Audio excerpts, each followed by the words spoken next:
Mamili ka muna. Sa gitna. Yan. Pakibasa at ikaw na rin ang sumagot. Iyan. Pakilakasan mo lang, ha? Ikaw at ang best friend mo ay nakapulot ng bag na may 300,000 pesos sa CR ng isang restaurant. Gusto mo itong i-report sa manager dahil baka biglang balikan ng may-ari.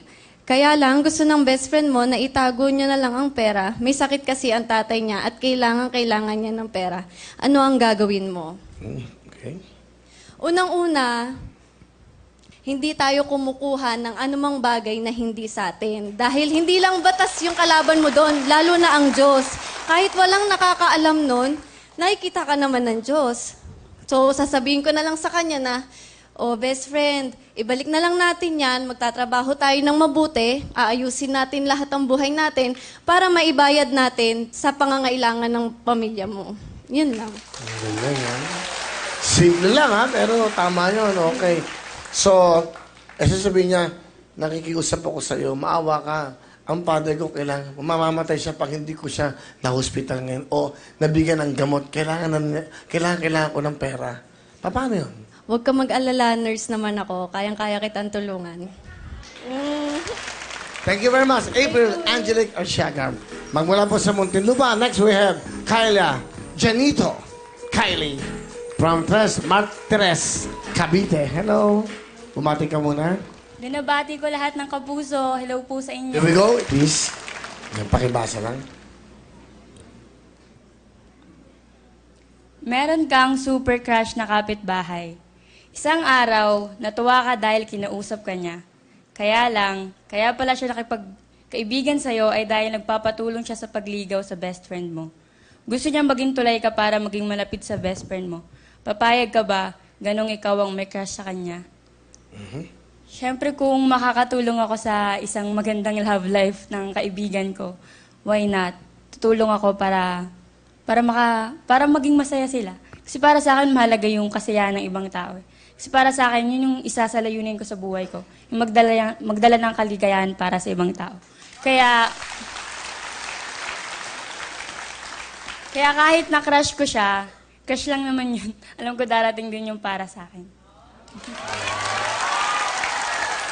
Magaling sumagot, ha? So, gagawa ka pa rin ng paraan para sa kanilang dalawa. Gagawa ko Titisin mo, kahit nang gusto mo, or hindi man crush, nahuhulog ka dahil mabait tong lalaking to. Parang ito ang dream man mo para sa buhay mo. Gagawa ako ng paraan para magiging mabuti ako para sa kanila, para dumating din yung mabuting lalaki para sa akin.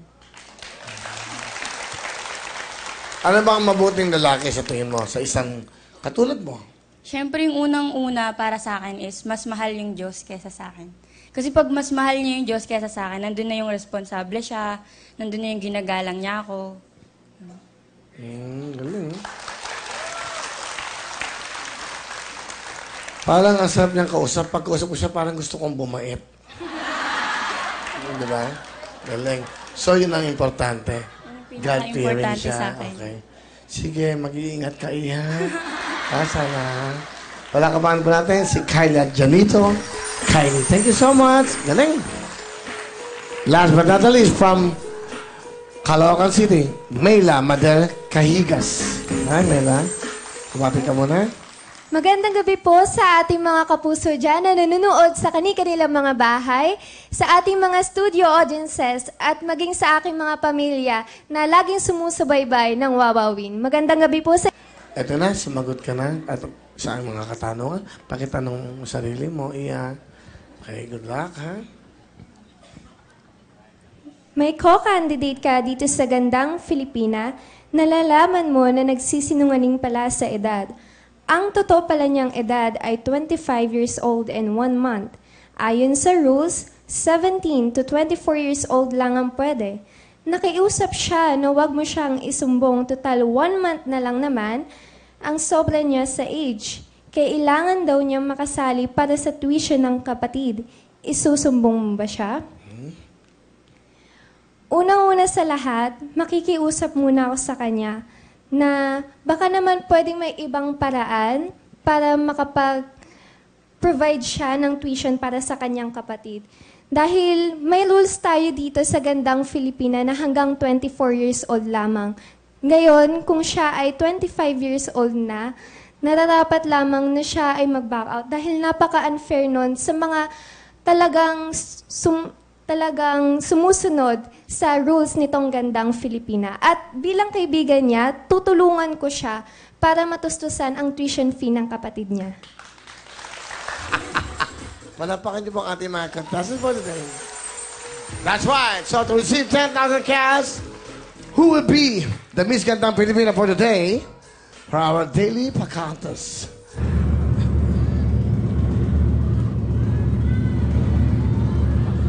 Sino ang gusto niyong manalo ngayong araw?